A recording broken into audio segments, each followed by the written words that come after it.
So today we're going to be going over the classic French mother sauces, of which there are 5: Bechamel, Veloute, Tomato, Hollandaise, and Sauce Espagnole. And these are my exams for my first semester of culinary school, and these sauces are on every single one of these things. So these are pretty important on your journey to becoming a chef. And we're going to go over the components of each one of these, how to prepare each one, how modern versions differ from classic versions, and the practicality for home cooks today. So we've got quite a bit going on in this video, so what do you say we get to it?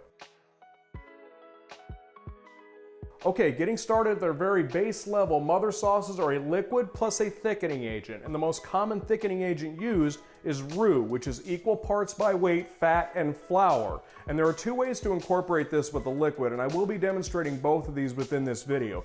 Other common thickening agents are cornstarch, egg yolks, and just reducing the sauce down to thicken it up. So let's jump right into it with Bechamel sauce, which is the easiest of the 5 mother sauces. It is milk plus white roux as the thickener. It's named after Louis de Bechamel, who was the steward to King Louis XIV. So let's go ahead and jump into the kitchen and make this thing.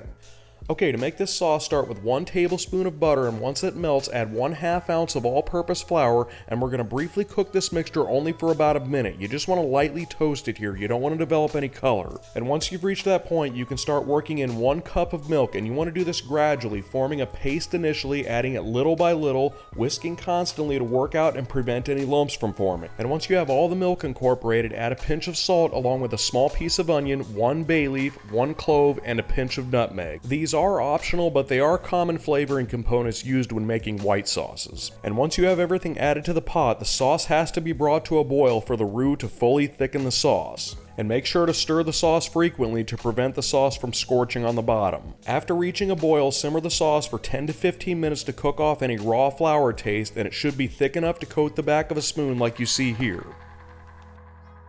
Well, there you have it. Strain it out and you have a classic bechamel sauce. And a couple of examples of smaller sauces that come from this would be sous vide sauce, which is this plus diced onions, and also Mornay sauce, which is a term that's kind of thrown around to describe any cheese sauce, but traditionally it's made with Gruyere and Parmesan cheese. Now, as far as modern versions of this sauce goes, you do still encounter this in professional kitchens, but a lot of chefs also like to just reduce down cream and use that for their white sauce base. Now, the most common way that home cooks are going to encounter this sauce is when they're looking for macaroni and cheese recipes online, as most of these recipes online do use bechamel sauce as a base where you add cheese and pasta to it and you have your macaroni and cheese. And I think another great use of bechamel sauce is using it for the cheese sauce base for lasagna. Okay, moving right into the next one, we've got veloute sauce, which is a white or a simple stock plus a white or blonde roux to thicken it up. And the term translates to velvety, which refers to the color and consistency of the sauce. And the name of the sauce is based on the stock you use. So if you use fish stock, it's fish veloute, or chicken veloute, or veal veloute, and so on. So let's jump back into the kitchen and let's make this sauce.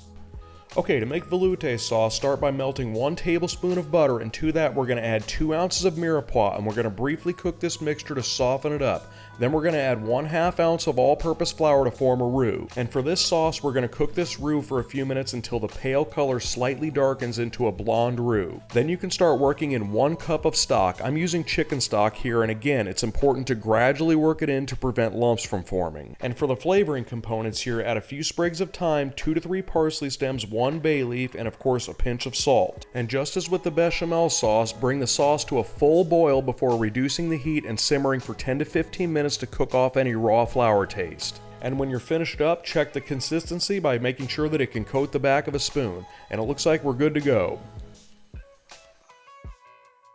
Well, there you have it. Strain it out and you've got a classic veloute sauce. And traditionally this was used to make 2 smaller sauces. One of them being sauce allemande, which is this plus a liaison, which is a mixture of heavy cream and egg yolks. And the other one being sauce supreme, which is veloute sauce plus a little bit of cream, lemon juice, and sometimes mushrooms. Now, in the modern kitchen, you're not likely to encounter sauce veloute, and you're even less likely to come across sauce allemande or supreme sauce. Most chefs prefer reducing stocks into glazes these days to use for their sauce bases. Now, this is being used in the modern kitchen in the production of soups, especially cream soups, but chefs aren't usually just making veloute sauce and keeping it around for when they want to make soups. Rather, it's sort of built in as they go. where you'd have your roux, your stock, and your main ingredient and put that together, and essentially you would have a veloute based soup. Now as far as the home cook is concerned, the soup base is probably going to be the most practical use of this sauce. But also, if you want a quick, cheap chicken gravy, maybe brown some of the vegetables first and add some black pepper, and you'll have a pretty good gravy. Okay, next up we've got Hollandaise sauce, which is butter plus egg yolks as the thickener. And you can use either whole butter or clarified butter for this. Traditionally, it's clarified butter, and they will have different results. Whole butter might be a little bit richer and have a better flavor, but it also might be a little bit thinner due to the water content. And if you've ever made mayonnaise, you notice the ingredients are similar, except for oil is used in place of butter for mayonnaise. So this is basically hot mayonnaise. So let's go ahead and head on into the kitchen and let's make this sauce. Alright, for Hollandaise sauce, start with 2 tablespoons each of white wine and white wine vinegar, and to that add 3 to 4 cracked peppercorns and 1 diced shallot, and reduce this mixture down until it is nearly dry like you see here. Add 1 tablespoon of water back to the mixture before straining it into another pan, and once it cools slightly, add 2 egg yolks to the pan. And this is the part of the recipe where you have to be careful with the heat. You don't want to scramble the eggs, so it's important to whisk constantly while going back and forth on and off the burner. And what you're looking for here is for the eggs to turn pale and roughly triple in volume like you see here, and then we can start working on our melted butter. And you want to start with just a few drops to slowly form the emulsion. The temperature of the butter here is also very important. It should be around 145 degrees Fahrenheit, and if it's any higher than that, you're risking scrambling the eggs and you'd ruin the batch and have to start the whole thing over. And while incorporating the butter, if the mixture is becoming too thick and difficult to whisk, add a little bit of water to thin it back out. This problem exists more if you're using clarified butter than with whole butter, which has water in it. And for the flavoring components here, add the juice from half a lemon, a pinch of salt, and a small dash of cayenne pepper. And once you have all that stuff added, give everything a good whisking, and once again we're going to check the consistency by seeing how well it coats the back of a spoon. And looking at this one's good to go. Well, there you have it. That's how you make Hollandaise sauce. And you are going to run into this one quite a bit in modern kitchens, most commonly with eggs Benedict or foods such as a steak served Oscar style, which is topped with crab meat, asparagus, and of course Hollandaise sauce. And of course the most common small sauce that's derived from Hollandaise sauce is Béarnaise sauce, which is Hollandaise plus Chervil and or tarragon. Okay, moving on, we've got tomato sauce. And this is somewhat complicated because classic versions differ quite a bit from modern versions. The classic version was tomato plus stock and an optional brown roux. And they sometimes even contain salt pork, roasted pork bones, or ham bones. And modern versions really don't contain any of that stuff. And the one I'm going to make today doesn't contain any of that either. But when I was going to culinary school and the exam questions came up, this was the answer that was expected. But for now though, let's go into the kitchen and let's make tomato sauce. For the tomato sauce, place a small sauce pot over a burner set between medium and high. Add a tablespoon of olive oil along with 2 to 3 ounces of a medium diced onion and a pinch of salt, and you want to cook the onion until it browns slightly around the edges. It should look something like what you see here, and then we're going to add 2 to 3 garlic cloves that have been minced, cook that for another minute or two, and then we can work in roughly 1 tablespoon of tomato paste. And I know I've mentioned this before, but tomato paste out of a tube is the superior form of tomato paste. Cook that until a little bit of browning develops at the bottom of the pan, and add 1 can of tomato puree or diced tomatoes along with a pinch of salt. And all that's left to do for this one is to bring it up to a simmer for a few minutes, and then you're set. This is the easiest one of the 5 mother sauces to make.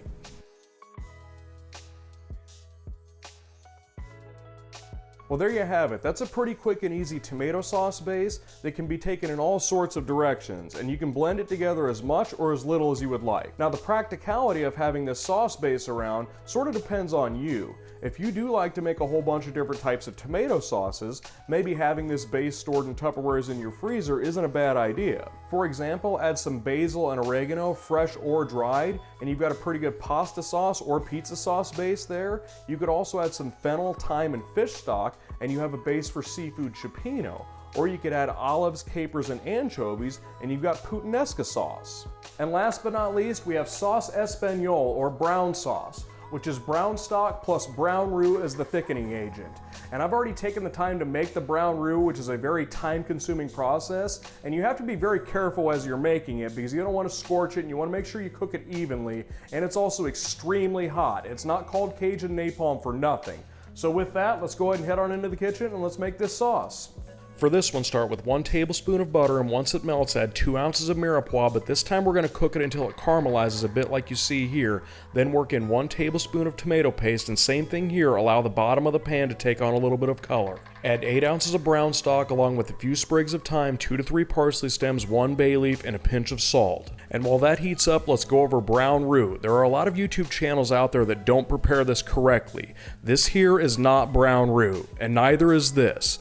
This is brown roux. Making brown roux is a time-consuming process, and not following through properly will result in a weak, pale sauce. Alright, to incorporate this sauce together, work the roux in when the stock reaches a boil, and the most important thing here is to make sure the roux has cooled slightly to prevent it from splattering and causing burns. And once again, make sure to keep the whisk moving while working in the roux, and bring the sauce to a boil and simmer it for 10 to 15 minutes like you did the others, and check the consistency by seeing how well it coats the back of a spoon.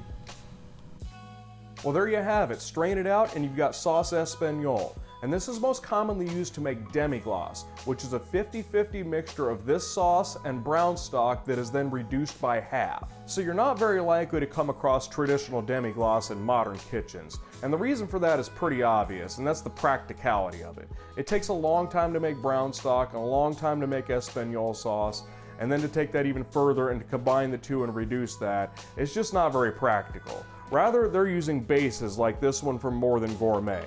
This is just a small container. Usually they have big buckets like this, but that's usually what they're using. And if you wanted to make this at home, I would suggest a much quicker version, which is to omit the brown roux and just use cornstarch or arrowroot, and that's going to make what's called fondelier or julier. Now this sauce does have a lot of practical uses, as virtually every brown sauce is derived from this, and the family tree of this sauce is the largest of all of the mother sauces. For example, chasseur sauce is brown sauce plus mushrooms, shallots, and white wine, and bordelaise sauce contains shallots, red wine, and it's garnished with diced bone marrow.